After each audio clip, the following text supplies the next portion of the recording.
Sakit na nga po yung dito ko. Sakit na yung mga ano mo. Ikaw, parang ikaw yung nakapurong kanina nakapag ganun ah. Opo. Oo, yun.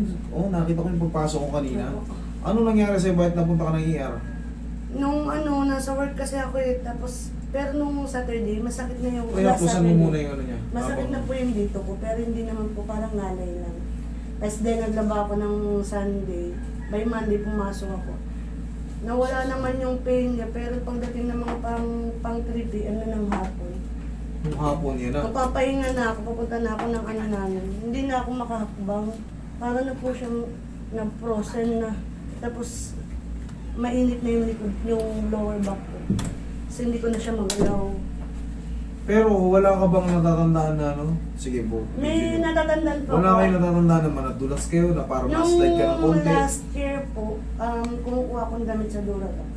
Nakaganon yung presto ko, nabahin ako. Tapos may bigla siyang tumunog. Doon po nag-start. Alam mo na,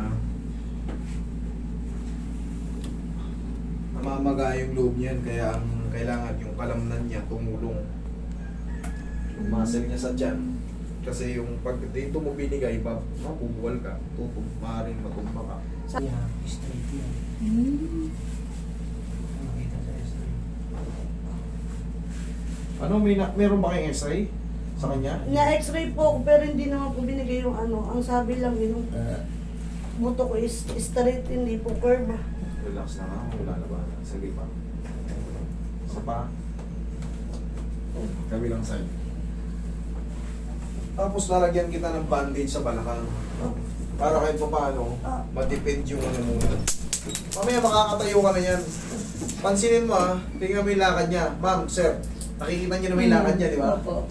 Parang ano, parang may inaalalayan, parang may hindi niya mapesa. Tingnan niyo mamaya, patatayo mo siya.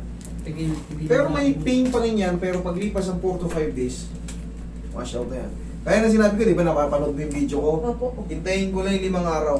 Bakit? Kasi hindi mo pwedeng ipa-adjust yung magang-maga mong balakang tatamaan yung pamamaga. Masasaktan ka lang. Wala tayong ibang gagawin kundi mag-antay. Hayaan mo muna kumupa ng konti yung pamamaga. Pag sinalubong mo yung pamamaga, kung mababa ang pain tolerance mo, maaari kang, alam mo na, mag-collapse pa pagka mababa. Relax lang. Oh. Oh. Pagka meron kayong straighten and lumbar curvature, kaya nagkakaroon ng straighten and lumbar curvature, nakukulangan na kayo sa mga stretch. Okay, huwag mong lalabanan, relax mo ng katawan mo.